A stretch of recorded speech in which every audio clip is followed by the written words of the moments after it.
अस्सलाम वालेकुम नाज़रीन। Lieutenant general retire Naeem Lodhi ने पाकिस्तान के मौजूदा हालात और जिस तरह से पीटीआई के कारकुनान पर डायरेक्ट फायरिंग की गई, इस हवाले से बड़े दुखी दिल के साथ उन्होंने गुफ्तगू की। जाली मैंडेट पर आई हुकूमत को होश के नाखून लेने को कहा और ये भी कहा कि जो लोग आज मजाक उड़ा रहे हैं कि पीटीआई वाले दुम दबाकर भाग गए, अगर ये सारे इकट्ठे हो जाएं और सामने एक गनमैन को खड़ा कर दिया जाए तो फिर इनका क्या हाल होगा। आइए पहले उनकी गुफ्तगू सुनते हैं, फिर इस पर बात करते हैं। इसका जवाब आना बहुत जरूरी है डीजीआईएसपीआर की तरफ से। वो ये बात बताएं कि वो कितने मुलव्वस थे और कितने नहीं थे। कि क्या आज कोई वाक़तन जवान वर्दी पहनकर छाती चूड़ी करके आवाम में जा सकता है? वैसे आपका क्या तजज़िया? मैं तो नहीं जा सकता, बाकियों का मुझे पता नहीं है। सबसे बड़ी सियासी पार्टी जिसका पूरे पाकिस्तान में जिसकी प्रेजेंस है, उसको आप इंतशारी टोला डिक्लेयर कर दें और जब भी उनका नाम लें इंतशारी टोले के तौर पे नाम लें और उनको आप नथी करने की कोशिश करें पाकिस्तान के दुश्मनों के साथ, खुदा खासा या जिनको खारजी कहते हैं उनके साथ नथी करने की कोशिश करें। ये नहायत खतरनाक बात है। यानी कि आप खुद ब खुद पाकिस्तान को तकसीम करने की कोशिश कर रहे हैं कि ये दुम दबा कर भाग गए और डर कर भाग गए। मेरे बंदो, आप 100 बंदे खड़े कर दो और एक बंदूक वाला खड़ा कर दो, मैं देखता हूँ कि आप दुम दबा के कैसे भाग। उस इंस्टीट्यूशन को ये समझना चाहिए कि ये हुकूमत जानबूझ के जो मलबा उनके ऊपर डाल रही है, खासकर ऐसे बयान देना कि जी हम बड़े शुक्रगुजार हैं और हम, इसका जवाब आना बहुत जरूरी है डीजीआईएसपीआर की तरफ से। वो ये बात बताएं कि वो कितने मुलव्वस थे और कितने नहीं थे। और मैं एक और बात का जिक्र जरूर कर दूं कि देखें, हमने ये सुना था कि हदीस ये है कि मुसलमान में बड़ी खराबियां हो सकती हैं कि लेकिन मुसलमान झूठा नहीं हो सकता। लेकिन मुझे हैरत है कि जब एक साइड बिल्कुल डिनाई करती है कि जी कुछ हुआ ही नहीं और हाँ एक गोली भी नहीं चली, जबकि दुनिया ने देखा, वीडियोस के ऊपर देखा, सारे बाहर के चैनल्स उन्होंने कवर किया, उन्होंने उसके ऑडियो रिकॉर्डिंग की। तो और फिर ये है कि ये जो लोग हैं जैसे मदर अब्बास साहब जैसे लोग और हामिद मीर अब्दुल्ला साहब जो जेयूआई के और खकान अब्बासी साहब जिसका कोई लेना देना नहीं है, यार ये जो सारी बातें कर रहे हैं क्या ये झूठ बोल रहे हैं या इतना बड़ा झूठ हुकूमत बोल रही है या ये क्या हो रहा है? तो ये तो किसी सूरत में जो है ना साफ ज़ाहिर है कि इसीलिए मैं कहता हूँ कि ये मामला ऐसे डायलॉग से, ऐसे आपस में ये जो हमने सोशल मीडिया पे जंग शुरू कर दी है, इससे हल होने वाला नहीं है। इसके लिए आपको इमीडिएटली फौरी तौर पे एक न्यूट्रल जुडिशियल कमीशन की जरूरत है जो कि सब पार्टियां माने और वो सामने आके इन चीजों की तहकीक करे और जल्दी करके फौरन का करे, क्योंकि हालात बड़ी तेजी के साथ बिगड़ने के इम्कान हैं। जी सर, अल्लाह ताला रहम करे, लेकिन मैं सिर्फ वो कंप्लीट करना चाह रहा हूँ कि लोग हमें भी यकीन माने गालियां देंगे कि जनाब आपने, खैर एनीवेज जनरल साहब आप ये बराए मेहरबानी, ये मुनीफ फारूक साहब का तजिया है सर। और मुनीफ फारूक साहब का आप जानते हैं कि इस वक्त से रिपोर्ट कर रहे होते हैं, क्या बता रहे होते हैं। वो कहते हैं कि रेंजर्स की जो हलाकत हुई है उसके बाद आर्मी चीफ साहब ने गुस्से में शहबाज शरीफ साहब को फोन किया, फोन पर बातचीत हो रही थी, आर्मी चीफ साहब शदीद गुस्से में थे और उन्होंने कहा कि नहीं जी, हम अपने जो रेंजर्स के जो जवान शहीद हुए हैं हम उसके हवाले से बदला लेंगे, हम रिएक्ट करेंगे, हम जवाब देंगे, इसका सख्त तरीन जवाब देंगे। बाद में जो खबर आई, जो वीडियो भी सामने आई है कि वो अपनी गाड़ी के नीचे कुछ ले गए थे, लेकिन ये आर्मी चीफ साहब से सर नाम लेकर उन्हें मुखातिब करके ये कहना कि टेलीफोनिक कन्वर्सेशन हुई और इस पर फौज का जवाब नहीं आता, आईएसपीआर साहब का जवाब नहीं आता। हाँ जी, ये जो जवाब ना आना है ये अच्छा नहीं है। मैं कहूंगा आर्मी चीफ को और डीजीआईएसपीआर से रिक्वेस्ट करूंगा कि मुनीफ साहब जैसे लोगों का मुंह बंद करें। ये आपके लिए जहर कातिल साबित हो रहे हैं। ये आपका नाम ले लेकर इस किस्म के काम करते हैं और मेरा ख्याल है कि मेरे इस वीडियो के बाद जरूर वहां से कोई ना कोई जवाब आएगा कि वो अपनी पोजीशन क्लियर करेंगे। और दूसरी बात यह है कि जो इमरान खान साहब के लिए साफ ज़ाहिर जितनी मेरे दिल में इज्जत है वो मौजूद है, उनको कोई ये पैगाम पहुंचा दे कि आप इसमें प्रिजन में रहकर पार्टी को कंट्रोल नहीं कर सकते। उसकी वजह यह है कि जब मर्जी ये लोग हुकूमत वाले आपका कम्युनिकेशन खोल देते हैं और जब मर्जी होती है कम्युनिकेशन बंद कर देते हैं। जब कम्युनिकेशन की सबसे ज्यादा जरूरत थी कि जब हुकूमत ने कहा कि जी आप वहां पर कर रहे हैं और उधर से ला जाए, तो उस वक्त एग्जैक्ट वो कम्युनिकेशन नहीं हो पाया, पता नहीं चल पाया कि वो आप क्या कह रहे हैं। किसी ने कहा वो ये कह रहे हैं, ये जानबूझकर करवाया जाता है। तो इमरान खान साहब को चाहिए कि अपने किसी भी बातमाद शख्स को का नाम लेकर पूरी कौम को बता दें कि जो रोजमर्रा के अमूर हैं और जो फौरी तौर पर डिसीजन लेने हैं वो ये शख्स लेगा और कोई नहीं लेगा। ये बहुत जरूरी है। सबसे पहली बात तो ये नहीं हो सकता मेरे भाई, ये किसी सूरत में नहीं हो सकता कि सबसे बड़ी सियासी पार्टी जिसका पूरे पाकिस्तान में जिसकी प्रेजेंस है, उसको आप इंतशारी टोला डिक्लेयर कर दें और जब भी उनका नाम लें इंतशारी टोले के तौर पे नाम लें और उनको आप नथी करने की कोशिश करें पाकिस्तान के दुश्मनों के साथ, खुदा खासा या जिनको खारजी कहते हैं उनके साथ नथी करने की कोशिश करें। यह नहायत खतरनाक बात है। यानी कि आप खुद ब खुद पाकिस्तान को तकसीम करने की कोशिश कर रहे हैं। दूसरी बात यह है कि वो बात करने के माहौल पैदा करें। ये नहीं हो सकता कि आप जब भी वो कहें कि जी हम धरना देना चाहते हैं, आप हर व्हील के ऊपर कंटेनर लगा दें।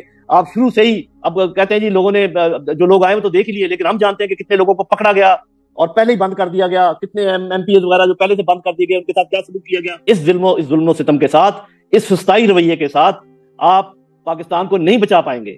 पाकिस्तान की एक बहुत बड़ी पार्टी को अपने खिलाफ करने के बजाय उनके साथ आप बातचीत करें। ठीक है, वो आज कह रहे हैं कि हम बातचीत नहीं करेंगे, जरूर बातचीत पर रजामंद हो जाएंगे। ये मैं उनको भी कह रहा हूं कि वो बातचीत और उनके साथ अच्छे तरीके से आप बात करें तो ये मामला हल हो सकता है। वरना मैंने पहले भी कहा है कि अपना बिस्तर लपेटने की तैयारी करें और आप जिस विरते पर खड़े हुए हैं وہ بہت کمزور بنیاد ہے.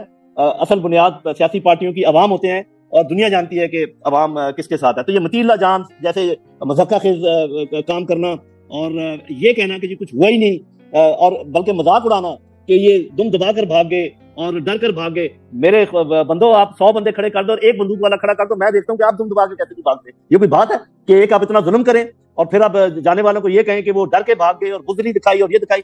اس کو ختم کرنا پڑے گا دونوں سائڈوں کے لیے. جو میرے دل میں ہے میں نے وہ بات کر دی ہے. کہ کیا آج کوئی واقعتاً جوان وردی پہن کر چھاتی چوڑی کر کے عوام میں جا سکتا ہے؟ ویسے آپ کا کیا تجزیہ ہے؟ میں تو نہیں جا سکتا, باقیوں کا مجھے پتہ نہیں ہے. صاف ظاہر ہے کہ اگر ایک ریٹائرڈ لیفٹیننٹ جنرل جو کہ پوری کوشش کرتا ہے کہ یہ آپس میں جڑ جائیں اور یہ لڑائی بڑائی ختم ہو, اگر وہ بھی نہیں نکل سکتا اور وہ بھی اپنا رینک بھی نہیں کسی کو بتا سکتا تو باقی پھر کیا ہے. تو اسی چیز کو ختم کرا, اور یہ بہت خطرناک ہے ملک کے لیے. میں ہمیشہ آپ کے پروگرام میں کہا کرتا ہوں کہ اس ملک کو فوج کے علاوہ کوئی نہیں بچا سکتا دشمنوں سے, بیرونی دشمنوں کی بات کر رہا ہوں. اور میں یہ بھی ہمیشہ کہتا ہوں کہ اتنی بڑے جو سیاسی پارٹی ہے اس کو نظر انداز کر کے آپ ملک نہیں چلا سکتے. اور آپ نے دیکھ لیا کہ یہ دونوں باتیں سچی ثابت ہو رہی ہیں, تو کیوں آپ اس کو آگے بڑھا رہے ہیں, کیوں گڑھے کی طرف جا رہے ہیں, کیوں نہیں رک جاتے آپ؟ جنرل صاحب مجھے یاد ہے ہم کرکٹ کھیلا کرتے تھے تو بازار میں فوج کی گاڑی جاتی تھی سر, لوگ کھڑے ہو کے قسم سے سلوٹ مارتے تھے. میں خود ان میں سے شامل ہوں. کھڑے ہو کے فوج کی گاڑی کو سلوٹ مارا جاتا. سر یہ ہمارا ادارہ ایک ڈسپلن ادارہ جو تہوار کی طرح ہم اس ادارے کو سیلیبریٹ کرتے تھے, کس نہج پر یہ کدھر پہنچ گیا ہے؟ جی میں تو یہ سمجھتا ہوں کہ پالیسیز کو ریویو کرنے کی ضرورت ہے. اس طریقے سے جو نا آگے چلا نہیں جا سکتا. ٹھیک ہے آپ حکومت کے ماتحت ادارہ ہیں, لیکن ہم سب جانتے ہیں کہ حکومت کے پیچھے ہے یا حکومت سے آگے ہے یا حکومت کے ساتھ ہیں. تو میں تو یہ سجیسٹ کروں گا کہ حکومت اور ان کے ساتھ جتنے بھی ادارے ہیں وہ بشمول افواج پاکستان وہ اپنی پالیسیز کو ریویو کریں اور اس کو آپ عوام فرینڈلی بنائیں. اور پھر بھی آپ کو کچھ ٹائم لگے گا عوام کے دلوں میں دوبارہ گھر پیدا کرنے کے لیے. اور ایک طریقہ میں آپ کو بتا دیتا ہوں کہ فوج اگر اپنا صاف ظاہر ہے کہ دوبارہ وہی عروج حاصل کرنا چاہتی ہے, لوگوں کے دلوں میں اور دونوں کے ذہنوں میں اپنی جگہ بنانا چاہتی ہے, جو کہ بہت ضروری ہے, فوری طور پہ اس حکومت کو معزول کریں, نئے الیکشن کا اعلان کریں اور نیا الیکشن کمیشن بنائیں. سب کے جو سب اس کو مانیں. 9 مئی کا مسئلہ حل کریں, یہ 8 فروری کا مسئلہ حل کریں. اور پہلے تو ہم 2 مسئلوں کو روتے تھے, ابھی یہ 26-27 نومبر کا مسئلہ بھی, تیسرا مسئلہ بھی کھڑا ہو گیا. یہ مسئلے بڑھانے کے بجائے سب کو چاہیے کہ مسائل کا حل تلاش کریں. اور میرے خیال میں اس کا واحد حل یہ ہے کہ آپ جیسے میں نے پہلے کہا تھا آپ کو, میں اس کو نہیں میں دہراتا, میں 9 مئی کا آلریڈی حل پیش کر چکا ہوں, میں 8 فروری کا آلریڈی حل پیش کر چکا ہوں, میں 26-27 کا میں نے آج آپ کو بتا دیا کہ اس کے لیے الیکشن اپنے نیوٹرل جوڈیشل کمیشن کے علاوہ کوئی اس کا فیصلہ نہیں ہو سکتا. اور یہ جھوٹ کی جو دیواریں کھڑی کی ہوئی ہیں, ایک طرف ٹوٹل ڈینائل, اس کو ختم کریں اور آگے چلیں. اور یہ جب تک آپ اس حکومت سے چھٹکارا حاصل نہیں کریں گے اور نیا الیکشن نہیں ہوگا اور وہ الیکشن منصفانہ نہیں ہوگا, ملک کے آگے چلنے کے امکانات بہت کم ہیں میرے منہ میں خاک. اور یہ میں آخری میرا خیال ہے یہ اپیل کرنا چاہوں گا جو میں نے بات کہی ہے. اگر جوڈیشل کمیشن کسی کو قصوروار ٹھہرا دیتا ہے, اور وہ قصور تو یہ بہت بڑا ہے, جو اگر یہ پکا بتا دیتا ہے کہ یہ کس کا قصور ہے, بالکل ان کو معافی مانگنی پڑے گی. اس کے علاوہ کوئی اگر یہ اب یہ کہنا کہ جی پی ٹی آئی کے اپنے لوگوں نے اپنے لوگوں کو مارا, اگر وہ ثابت ہو جائے تو وہ الگ بات ہے, گو کہ بڑی مضحکہ خیز بات ہے. کیونکہ ہم نے گولیلیں بھی دیکھی ہیں, ہم نے اور چیزیں بھی, لاٹیاں بھی دیکھی ہیں, لیکن پتہ نہیں اگر آپ کو کوئی نظر آیا ہو, وہی تو کوئی ویپن نظر نہیں آیا, وہ الگ. حکومت صاحب لاشیں چھپا رہی ہے اور اس کے بارے میں بی بی سی بھی بول رہا ہے. بی بی سی کی ٹیم کے اندر گئی ہے, ڈاکٹرز تصدیق کر رہے ہیں, پاکستان کے پرومیننٹ صحافی تصدیق کر رہے ہیں, بین الاقوامی ایون گارڈین نے اس کے اوپر خبر رکھ دی ہے. یہ لاشیں کیوں چھپا رہے ہیں سر؟ بار بار جوڈیشل کمیشن کی بات کیوں کر رہا ہوں؟ میں اس لیے کر رہا ہوں کہ تاکہ میں کسی ایک طرف لڑک نہ جاؤں. میں یہ نہ, مجھے معلوم ہے کہ 12 سے 14 کا تو باقاعدہ ثبوت کے ساتھ پیش کر دیا ہے پی ٹی آئی کی جو آفیشیل سائٹ ہے انہوں نے, اور جو زخمی ہیں وہ ان کے تو باتیں بھی موجود ہیں. جو لوگ بری ہوئے ہیں وہ لوگ جانتے ہیں. حمداللہ صاحب جو کہہ رہے تھے اور یہ جو خاقان عباسی صاحب کہہ رہے تھے, آخر یہ انہی لوگوں کی بات چیت کر رہے ہیں. لیکن میں بار بار کہوں گا, جڑ جاؤ, واپس مل جاؤ, پیار محبت کا بھی ٹرائی کر لو. آپ نے دشمنی بہت ٹرائی کر لی, ایک دوسرے کو دشمن نہ کہو, دشمن وہی ہے جو کہ آپ کے دشمن ہیں. اور ان تینوں معاملات کو بھی حل کرو. آپ کا جو 9 مئی والا معاملہ ہے, اور جو آپ کا 8 فروری والا معاملہ ہے, اور جو 26-27 نومبر والا معاملہ ہے, کیوں آپ پہاڑ مصیبت کے کھڑے کرتے جا رہے ہو؟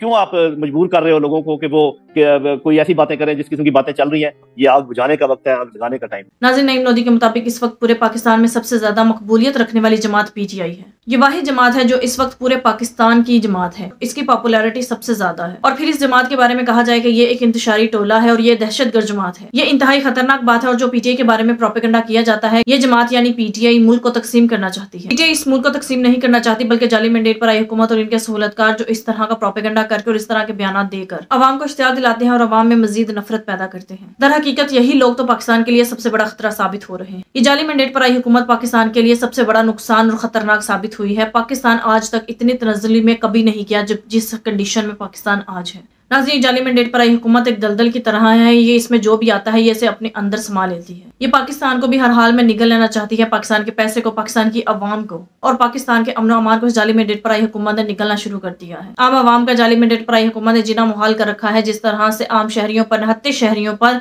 सीधी फायरिंग की गई, शहीद किया, जख्मी किया और ऊपर से उनका मजाक भी बना रहे हैं और तमस्कर उड़ाते हुए ये कहने लगे कि ये किस तरह से दुम दबाकर भाग गए हैं। इस पर नईम लोधी का कहना था कि अगर इन सबको इकट्ठा करके एक जगह खड़ा कर दिया जाए और सामने एक गन मैन को बिठा दिया जाए तो फिर मैं ये देखूंगा कि किस तरह से ये दुम दबाकर नहीं भागते। नाज़रीन, ये तो इंसान की नेचर है कि अगर किसी निहत्थे इंसान को, बेकसूर और पुरअमन एहतजाज करने वाले, जो जिनके पास कुछ भी नहीं था, उनके सामने सीधी गोलियां चलाई जाएंगी तो ऐसा कौन सा इंसान होगा जो कहे कि मैं अपनी जान बचाकर नहीं भागता और गोली खा लूं सीधी। इस्लाम के तौर पर भी यही तकाजा है और एक इंसान होने के नाते भी जब सामने खतरा हो तो आपको अपनी जान बचानी चाहिए, खुद को सिक्योर करना चाहिए। नईम लोधी साहब बहुत ज्यादा रंजीदा थे। उनका कहना था कि जाली मैंडेट पर आई हुकूमत ने इस वक्त पाकिस्तान के तमाम इदारों को इस कदर सख्त नुकसान पहुंचाया है, उनकी साख को, उनकी शनाख्त को इस कदर नुकसान पहुंचाया है कि इस वक्त अगर मैं भी वर्दी पहनकर बाहर निकलना चाहूँ तो मैं भी अवाम में जाने के काबिल नहीं रहा। हालांकि अवाम जानती है कि मैं आम अवाम के साथ हूँ और पीटीए के साथ जो जुल्म हुआ मैं उसके खिलाफ आवाज उठाता हूँ। इन सब के बावजूद मैं आम अवाम में जाने के काबिल अपने आप को नहीं समझ रहा तो फिर जो लोग जो जुल्म कर रहे हैं, यानी जाली मैंडेट पर आई हुकूमत और इनके सहूलतकार, वो किस तरह से अवाम में जाने के काबिल रहेंगे। लिहाजा पाकिस्तान के इदारे जिस तरह से अहमियत के हामिल है, बिल्कुल उसी तरह से पाकिस्तान और इसमें रहने वाले आम शहरी भी उतनी ही अहमियत के हामिल है। अगर पाकिस्तान में ये इदारे नहीं होंगे तो पाकिस्तान किस तरह से सर्वाइव करेगा, और अगर इस पाकिस्तान में आम अवाम ही नहीं होगी तो फिर ये इदारे किसको सिक्योर करेंगे, किसको प्रोटेक्ट करेंगे और किसके लिए काम करेंगे। जब तक इस मुल्क में अवाम की मंशा और ख्वाहिश के मुताबिक काम नहीं होंगे तब तक इस मुल्क के हालात नहीं बेहतर हो सकते। नाज़रीन, आपके इस बारे में क्या राय है, कमेंट में बताइएगा। अगली वीडियो में मिलते हैं, तब तक के लिए अल्लाह हाफ़िज़।